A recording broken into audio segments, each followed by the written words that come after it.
అనంతపురంలో కార్మికులను ఇబ్బందులు గురిచేసే 4 నల్ల కోడ్ చట్టాలను రద్దు చేయాలని ఏపీ రైతు కార్మిక సంఘం నాయకులు ఆందోళన చేపట్టారు. కేంద్ర ప్రభుత్వానికి వ్యతిరేకంగా నినాదాలు చేస్తూ ర్యాలీ నిర్వహించారు. ఎన్నేళ్లుగా పోరాటం చేసి సాధించుకున్న చట్టాలను కేంద్ర ప్రభుత్వం నిరంకుశంతో 4 చట్టాలను తీసుకొచ్చి కార్మికులు గొంతు కోస్తుందని ఆగ్రహం వ్యక్తం చేశారు.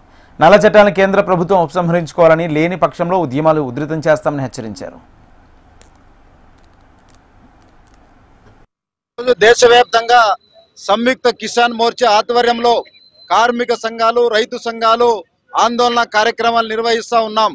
మరి నరేంద్ర మోడీ గత 3 సంవత్సరాల కిందట 3 వ్యవసాయ నల్ల చట్టాలను రద్దు చేస్తూ జాతికి క్షమాపణ చెప్పి రైతు సంఘాలకు లిఖితపూర్వకంగా ఇచ్చినటువంటి పంటలకు గిట్టుబాటు ధర అంశానికి సంబంధించి నేటికి కూడా అమలు పరచకపోవడం వల్ల ఈరోజు ఆందోళన కార్యక్రమాలు నిర్వహిస్తూ ఉన్నాం. అందుకోసమే ఈవేళ రైతులకు గిట్టుబాటు ధర కల్పించాలని, మరి రైతుల అప్పులను మాఫీ చేయాలని, అదేవిధంగా కార్మికులు అనేక సంవత్సరాలుగా పోరాడి సాధించుకున్నటువంటి కార్మిక చట్టాలను కొనసాగించాలనేసి ఈరోజు ఆందోళన కార్యక్రమం నిర్వహిస్తూ ఉన్నాం.